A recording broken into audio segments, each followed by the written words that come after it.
the hell out of you. I'm going to give you the rules. I'm going to let you do what you need to do. But when it's over, we can find out right now if you I'm going to bloody you up.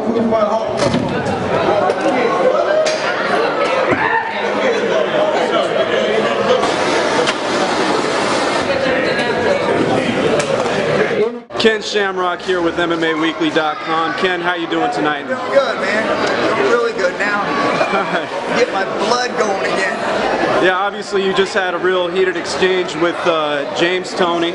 He's agreed to fight you in kind of a hybrid match of boxing and MMA. What motivated you most to get into this fight with him? Well, like with anything, with the way that the fight has gone along with MMA, and you've seen boxing over the years, everything evolves. It seems to always be changing. New things are always coming up. We have an opportunity right now where we've tried to figure out how to make MMA better. You know, and when I came up with MMA, I thought, well, there's a lot of time on the ground.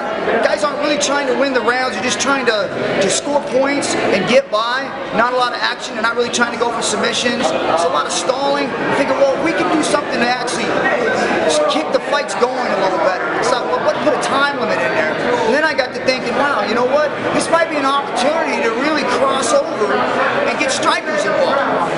You know? So if we can put that time limit in there, then when we take them down, it's not like the fight's over for them. It's like if they can hang on for 30 seconds, they get another shot. And to me, that's exciting because I think that you always want to push the envelope, you always want to try and make things better.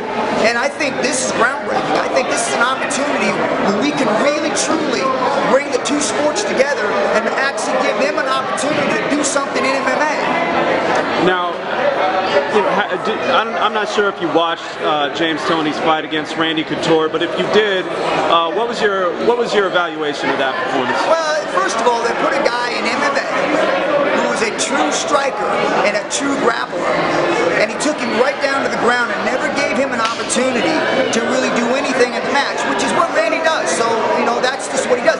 I thought they should have really gave him an opportunity to fight a stand-up fighter, somebody that was a striker, give him some opportunities to see what he could showcase in MMA. Instead, they put him in a pure grappler, took him straight down to the ground, and the fight was over. I like the idea of being able to give these guys opportunities and let them come in and showcase their stand-up. Randy did what he did, but I would have liked to see James get in there and fight somebody in an MMA event that was more of a stand-up fighter to see how he would have done with the smaller gloves. So for me, that match really wasn't a true match for me. I think Randy did what he did best.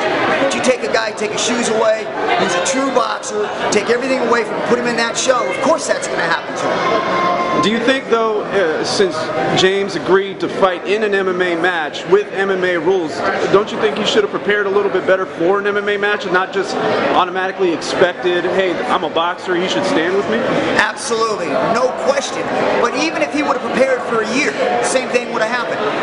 This is one of those things when you got to prepare for years to get ready on the ground, to be able to stop somebody for 2 to 3 to 4 to 5 minutes on the ground, to be able to stop somebody from getting you like that.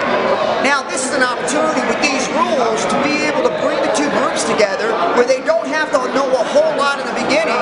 They can learn as they go, and it also pushes grapplers that are truly just grapplers on the ground to truly have to learn stand-up, because they're not going to get a lay on the ground and stall. They're going to have to submit them right away and stand up and have to fight. So to me, this really pushes MMA, and it also pushes boxing. I think it's good for both sports.